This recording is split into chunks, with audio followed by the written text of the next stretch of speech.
Welcome to Business Innovators Radio, featuring industry influencers and trendsetters sharing proven strategies to help you build a better life right now. Hi, everyone. This is Tammy Patzer, and I'm really excited because today I am speaking to a jazz singer, world-renowned Donna Singer, and yes, that's her real name. She has just returned from Paris and singing at Carnegie Hall. Her European tour to Switzerland and Italy were a huge success. Her tour finale took place in New York City with a performance at the Metropolitan Opera Guild Recital Hall in Lincoln Center and Central Park's Naumburg Bandshell. Donna is a graduate of the New York Academy of the Theatrical Arts with formal training at the Juilliard School, and of course, she has kept music close to her heart.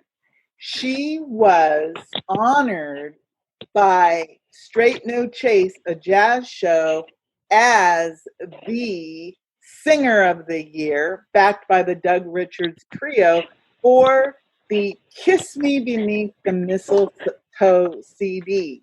Last year, she sang the national anthem at Sunrise Stadium, home of the Miami Dolphins, and she's headlined at the Bethany Jazz Concert in Kansas, Nebraska International Jazz Festival, Saratoga Arts Festival, Newburgh Jazz Series, New York Heritage Festival, the Amphitheater in Vienna, Virginia, and she performed musical series, festivals, clubs, cafes, and fundraising events. And of course, she goes on international tours on a regular basis. So Donna Singer, welcome. Thank you for having me. Donna, it's really interesting because jazz has been around for a long, long time. Long time. Tell me a little bit more. How did you get involved with jazz? I grew up in a very, very strong jazz family. Not necessarily musicians, but my parents loved listening to jazz and dancing. And my twin sister, Dawn, yes, I have another one, we grew up listening to jazz vocal artists, Sarah Vaughan, Ella Fitzgerald, my personal favorite, Dinah Washington. And we were just listening to these albums, and all of a sudden, I started singing them on a regular basis, just in our basement and in our family room. I just started singing them. And my mother says I was singing or humming nursery rhymes at a very young age. I was humming along very quickly at a very young age. So I've been singing a long time. And my father introduced me to all of these wonderful women and men, Billy Eckstein, Sammy Davis Jr., Nat King Cole. And we were introduced to all of them, and they just resonated with me at a very early age. I was singing Mr. Paganini and What a Difference a Day Made at a very young age, and it stuck. So you started singing and humming even when you were a little tiny girl. So yes. What about your formal education? Did you follow that musical dream into formal education? Yes, I did. I did all of the school musicals and was in chorus and sang solos. And then when I went off to college, I majored in theater education. And then I went to the New York Academy of Theatrical Arts. And I remember in the audition process, they said, no singing.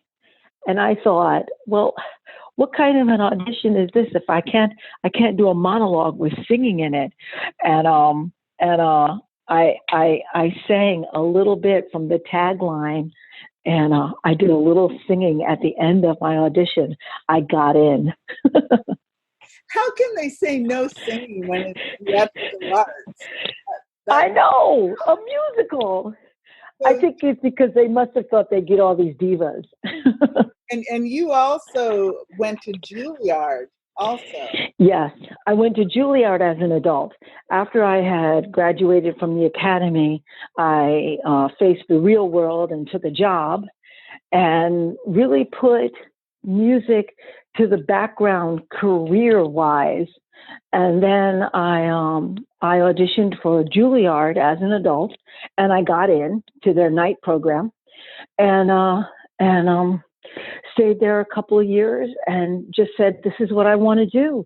And I started working with my husband. I met my husband, I think, the year before I auditioned for Juilliard, and Roy Singer, yep, that's my real name. He's from Kansas and a composer. He really pushed me into, Donna, go audition for Juilliard. I want to train my voice. No more voice coaches, no more just taking lessons here and there. I want to do this. So I auditioned, got in, and then history happened. Wow. So you got married and you have a son, Mm-hmm. Christopher. And I understand there's something a little bit unique about Christopher, since his father is a composer and his mother is a singer. Well, let me first say, Christopher is from, and I'm sorry, I don't mention this because it's so many years back, but Christopher was my first marriage. But the unique thing about Christopher, having grown up with Roy and me, he doesn't sing at all. He can hold a pitch. I've heard him like hum, but when you ask him to sing, he does not sing. And I feel bad. I think that's because of me. But he comes to all my shows, so I'm happy. Well, sometimes that's more important, to be a biggest fan. So Right. that's a huge thing. So Right, that's huge. I wanted to ask you a little bit about, since you love music and jazz so much, when you were a kid, do you have any recollection of any concerts that you went to? Oh, I sure do. I went to two major concerts. One was the Michael Jackson 5 reunion tour, where they just did that, their wonderful stage presence and dancing. And I thought I wanted to be on a stage like that and dance and move and just electrify the audience. But yet I knew deep down this wasn't the stage that I was setting myself up for. I knew even at that concert, I wanted to be on an Ella Fitzgerald stage, but that concert was awesome. And then I went to a Commodore concert, and I was like Lionel Richie, and it was just phenomenal. Once again, lights and acrobats and dancing and singing, but yet somehow I still knew, no, I'm going to be on a jazz stage. That's when I really was like, I want to be on stage. I want to be on stage, but I want to be on a jazz stage.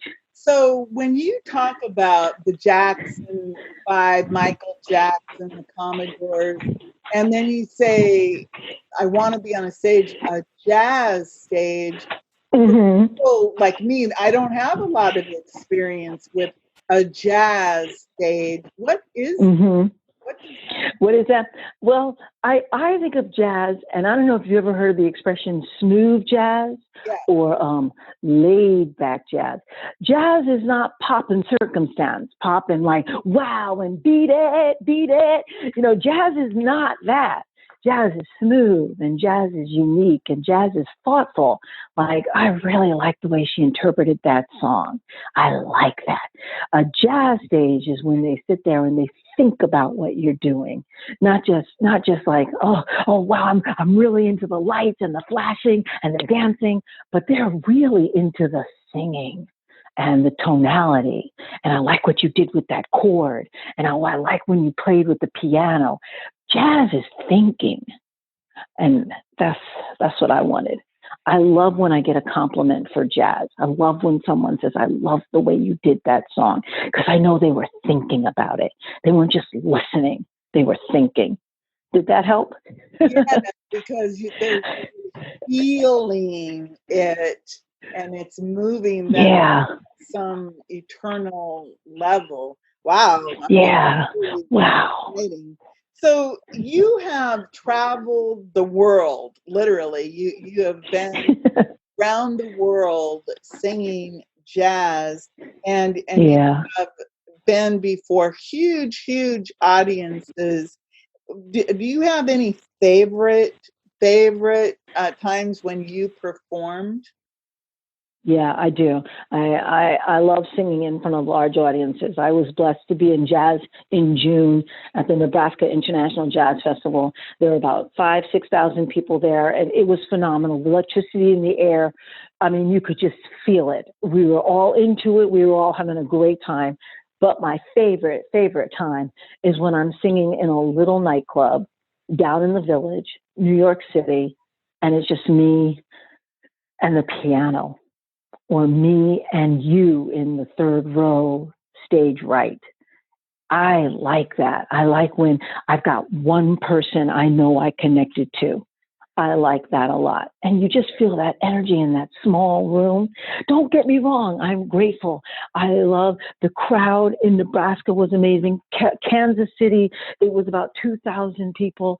But when we were in Paris, we were only in front of maybe about 300 people. That's it. Very small crowd. And I was like, wow, I'm home. I'm going to sing just to you tonight.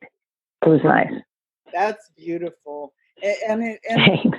you're absolutely right, because when I think of jazz, I do think of it as being a much more intimate type of music that it hits you in the soul level. Mm-hmm. Yes. It's more soulful. So you actually were an artist in residence in Switzerland. What was that? What was that all about? Okay, an artist in residence means that they pay you. I auditioned, and they pay you to come and study for 3 weeks, jazz and your art. An artist in residence, and you're there at their home. It was a beautiful chalet right in the Swiss Alps. I mean, I opened my window and there were the mountains. It was like insanity. And you studied, yes. And we studied for 3 weeks. And then on top of that, I gave master classes to students for free. They, advertised if anybody wanted to come and have a free vocal lesson with Donna Singer. So I also gave master classes, and wherever level you were in your singing style or career is where I would jump in. So I wouldn't try and make you be something you're not. And then, we had a show at the end of those 3 weeks. Well, because not that I was at a different level or a different stage, because of where I was in my career, they asked me, would I be willing to do more than one show?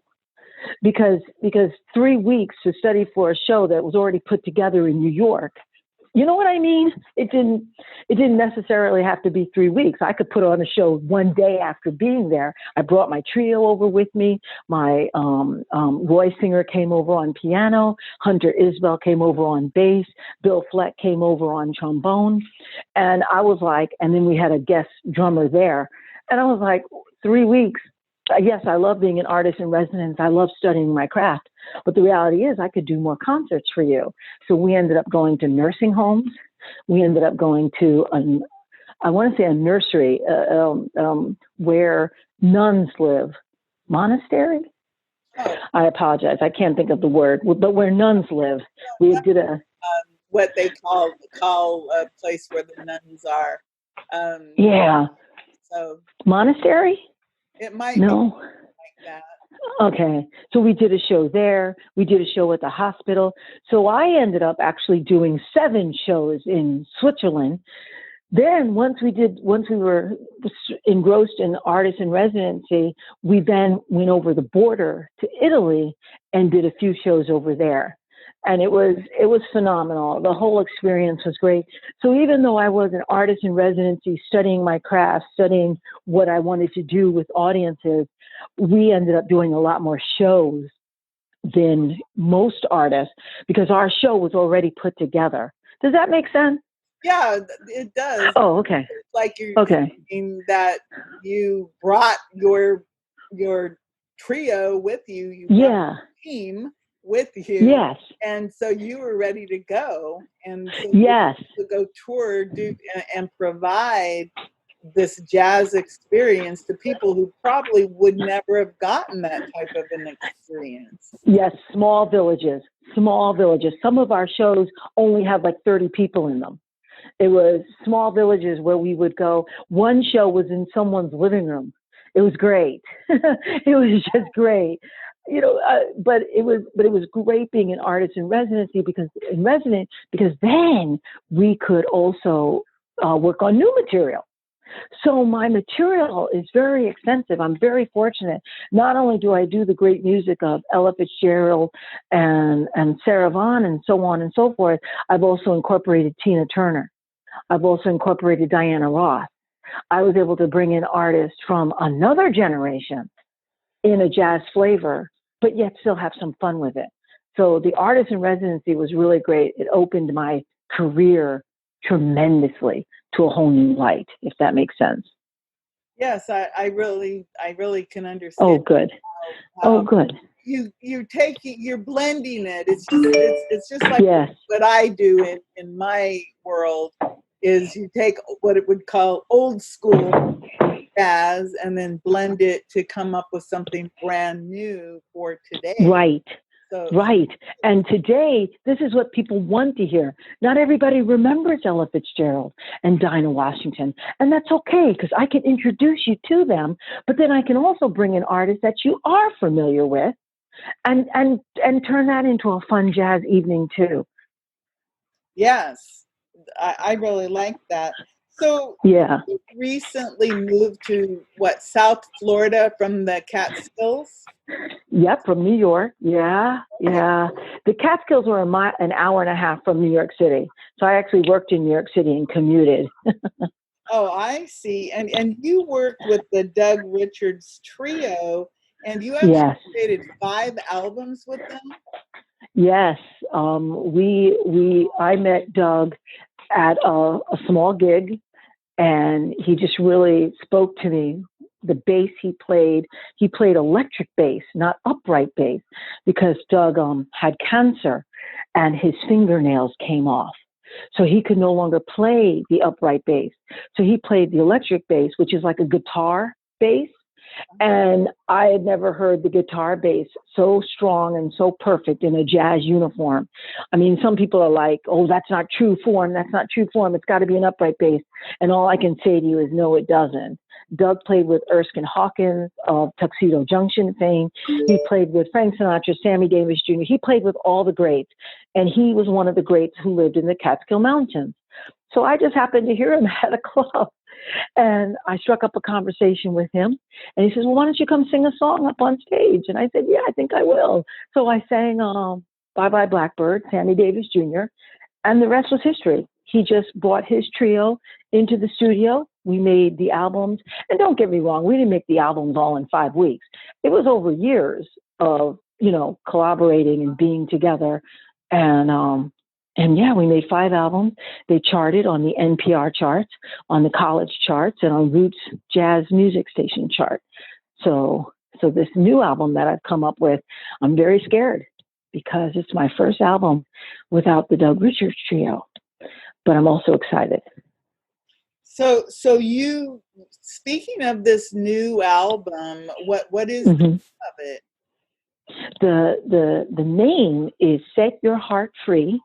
And the theme is, it's not about children, but it's the theme, children. And it's one, introducing the younger generation to the newer generation with jazz. And number 2, there are some amazing things happening with our children today, that children in one of my songs have to fight to be children, because today's standard is so crazy. We don't really have, I think, a defining definition of what kids can be and who they could be and should be. I mean, I remember when we were over in England, they graduate high school at age 16, and they're in college at age 17. Over here, it's age 18. I mean, the definition is so vast that I felt like we needed to have a theme where children could be heard and that also school shootings. And I mean, that's just something we can't even wrap our brain around. But now we can, because it's become such a norm that I thought, what is going on with our children? We have children being separated from parents. What down at the borders? What's going on with our children? So I just felt I had something to say, and I was actually losing sleep over it. I was like, what's going on with our children? I mean, I have an adult child, and I still worry about him every day. But our children. So the album, I'm not saying it's just about it's children's songs, because it's not. It is a jazz album that the theme is about some of the things that are going on with our children. And some of them are pretty bad, and some of them are inspirational, and some of them are pretty darn great. And we hit upon that.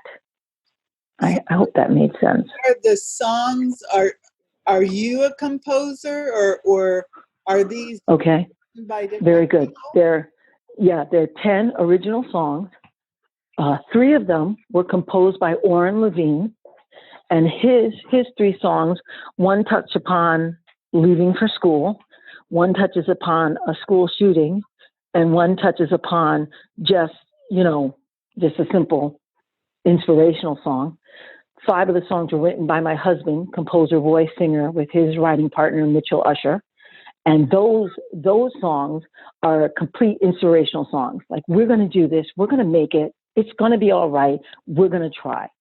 And then the last song was written by Hope London, and hers is What's It Like to Be a Child? And I think you heard me say earlier, sometimes you have to fight to be a child. Sometimes it takes an amazing amount of who knows what to be a child, because you're pulled in so many different directions. So they're all composed by 3 different artists, and I'm the singer on all 10 songs. And my trio is Brad Keller on piano, Rancis Colon on bass, and Adolfo Herrera on drum.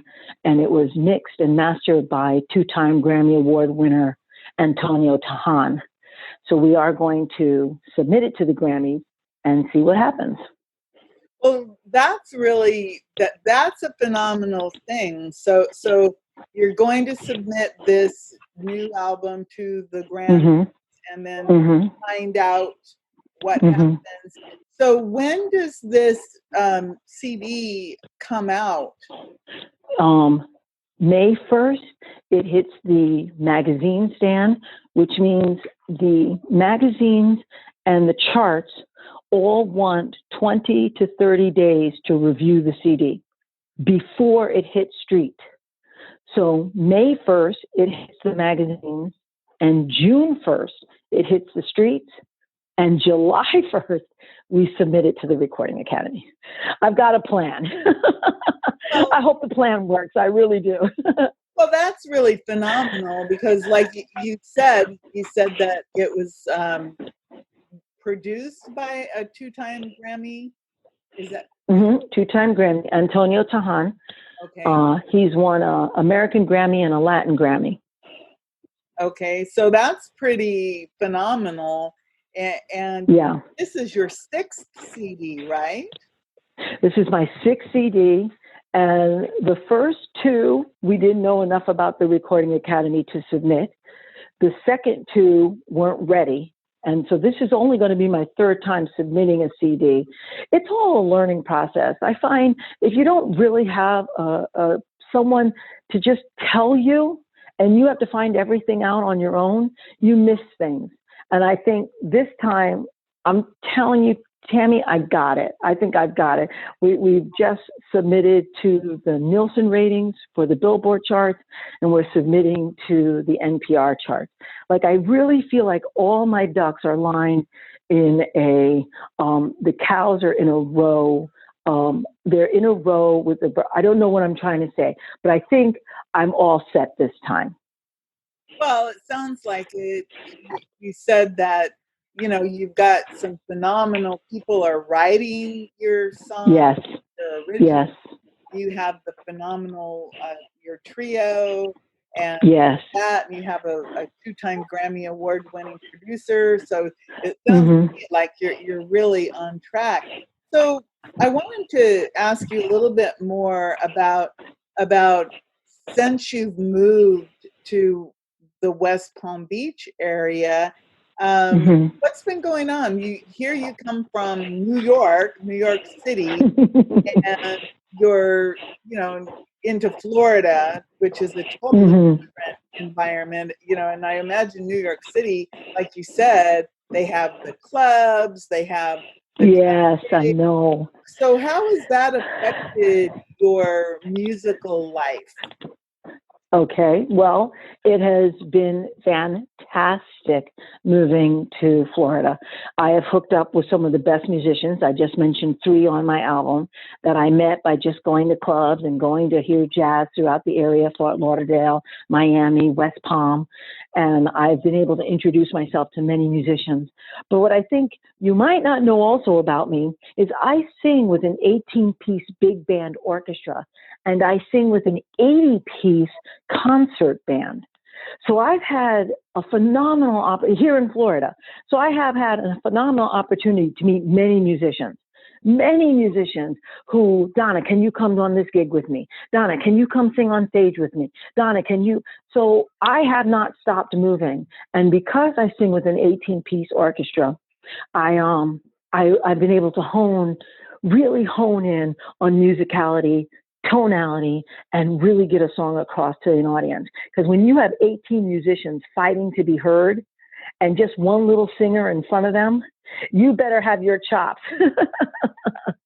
I'm telling you. And the same thing when you sing with an 80-piece concert band. These are 80 musicians, and there's just you over on one mic that have got to get the song across.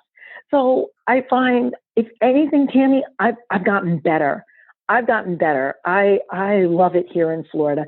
Roy loves it in Florida. Our son comes down all the time to visit us because we just love it down here.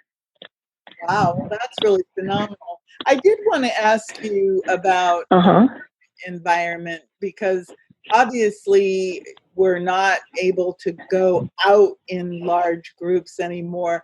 Has that affected some of your dates and some of your plans? Yes, that has. In fact, all of my dates were canceled as of February 1st.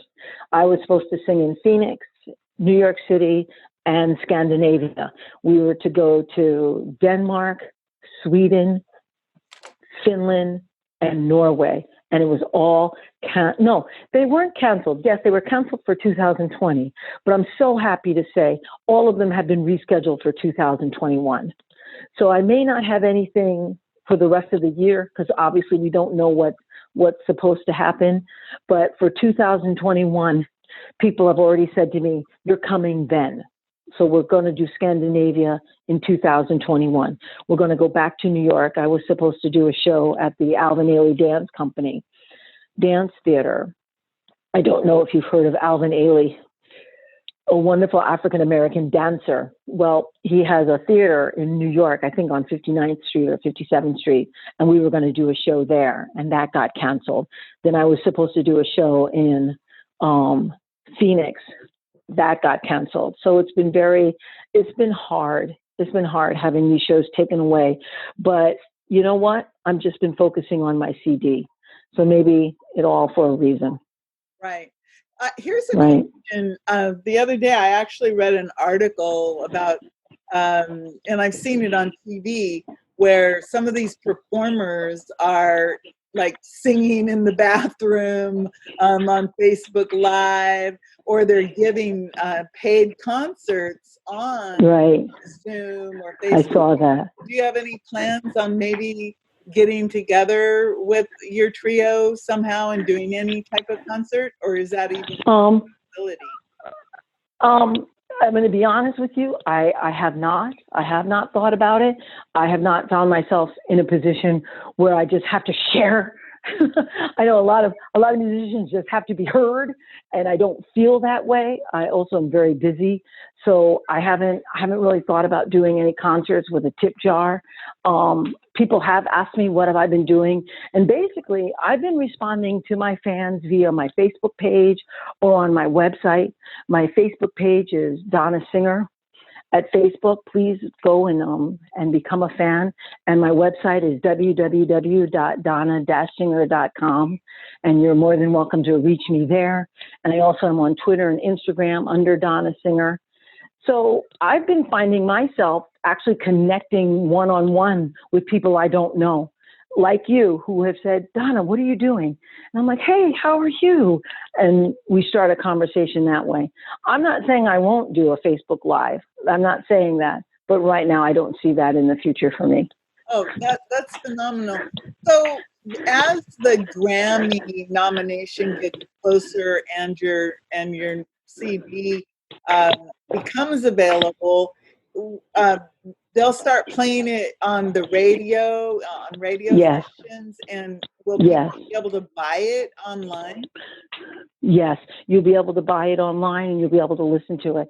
Our biggest promoter, I have a contract, is with Pandora, Spotify, and iTunes.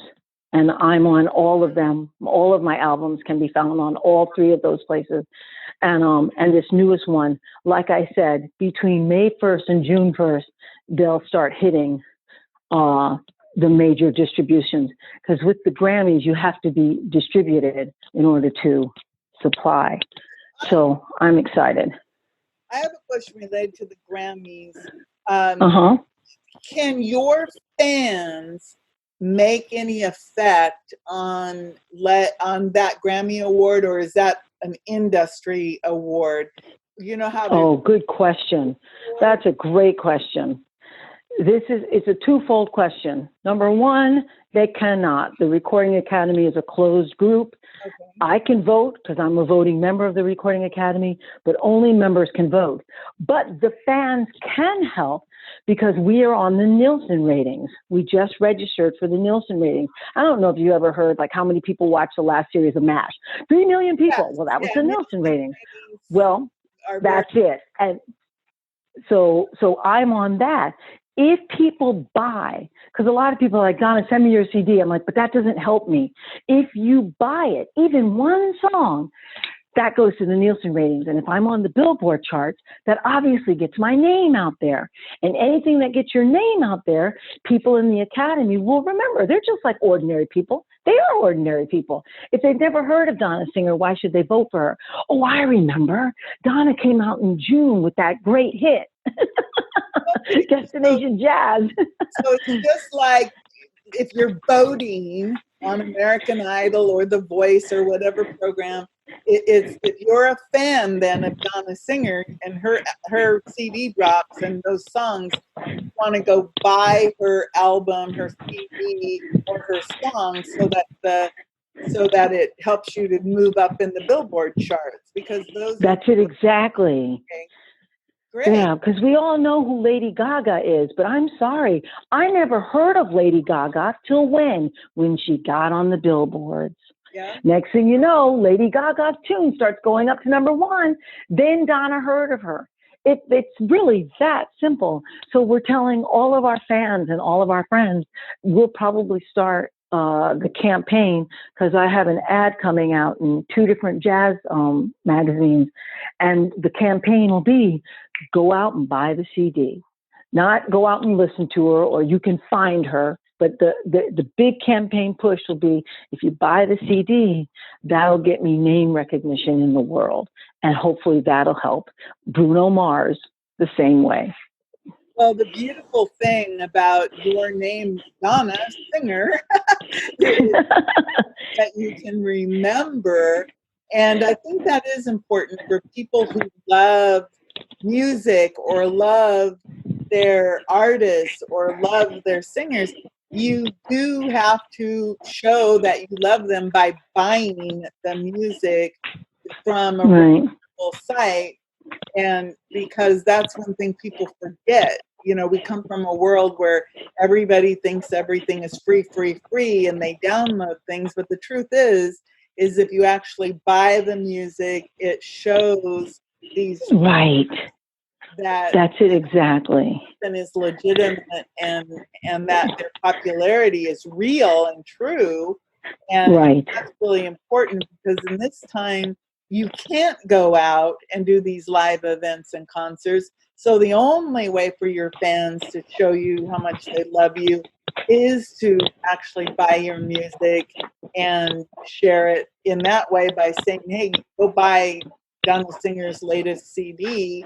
And I'm excited for when everything opens up again, especially the fact when you'll be able to go and do all these live concerts. And that's it. Yeah. And there's many opportunities to hear me for free. There's many opportunities because one of the things I do, I have a specific agent that all she does is find me fundraisers to do. Yes. That's all she does. And I perform for free. And it's for either a fundraiser or an awareness or for this radio program or for that.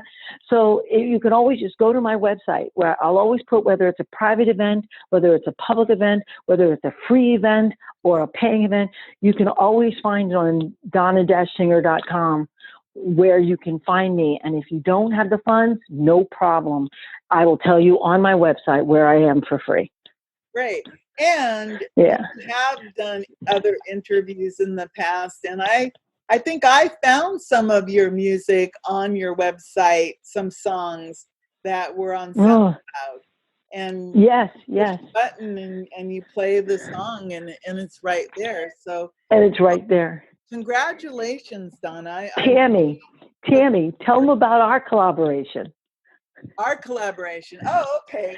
So, with the book. I'm so excited about it, but I don't want to tell it because I'll say it wrong. Tell them what we're doing. I'm so excited. Donna, this interview, everyone, is actually part of Donna Singer's expert profile. She's going to be in volume 11 of Expert Profiles that comes out May 1st. So the beautiful thing about this is Donna's interview chapter in the book will be coming out May 1st, just when her new album drops. So you'll be able to read about Donna and read this interview in a conversation with Donna Singer in Expert Profiles. So that book will come out. And so you'll be seeing a lot more about Donna Singer in the next few months. And again, I really think it's important, again, if you love Donna Singer's music, support the CDs and go back and take a look at the first 5 CDs that she did, because I was looking through the show notes and she's really done a lot of phenomenal work. Thank you. All of these, like Feeling the Jazz, It's an Art to Follow Your Heart are just some of the titles. And so there's a lot that you can look at. And again, if you love jazz and you like that, the vocal, the soul connection, I guess is a good way to put it, you definitely are going to love Donna Singer.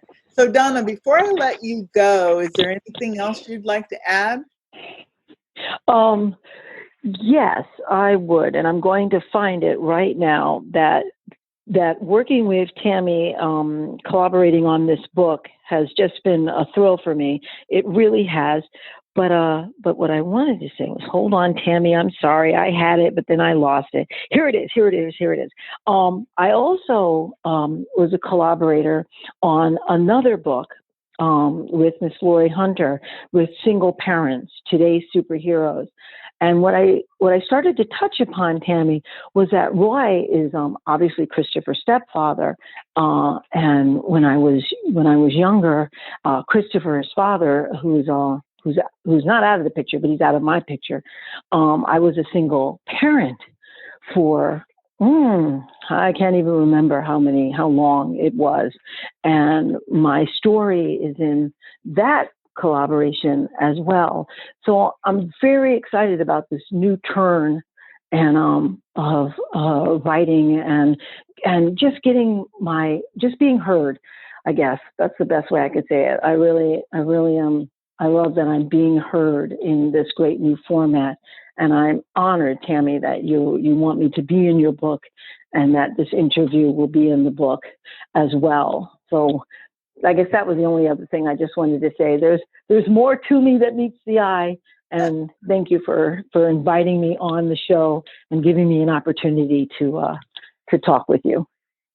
Well, I'm really pleased that you've been here, Donna. So everyone, we've been speaking with Powerhouse performer Donna Singer, and she has wowed jazz lovers around the world. So watch for Donna's latest CD that's going to come out in May, between May and June. Watch for the Expert Profiles book, and definitely go to donna-singer.com and listen to some of Donna's work, and you'll really get an understanding of what jazz is all about. So everyone, this is Tammy Papser. Go make it a beautiful day. Thanks for listening to Business Innovators Radio. To hear all episodes featuring leading industry influencers and trendsetters, visit us online at businessinnovatorsradio.com today.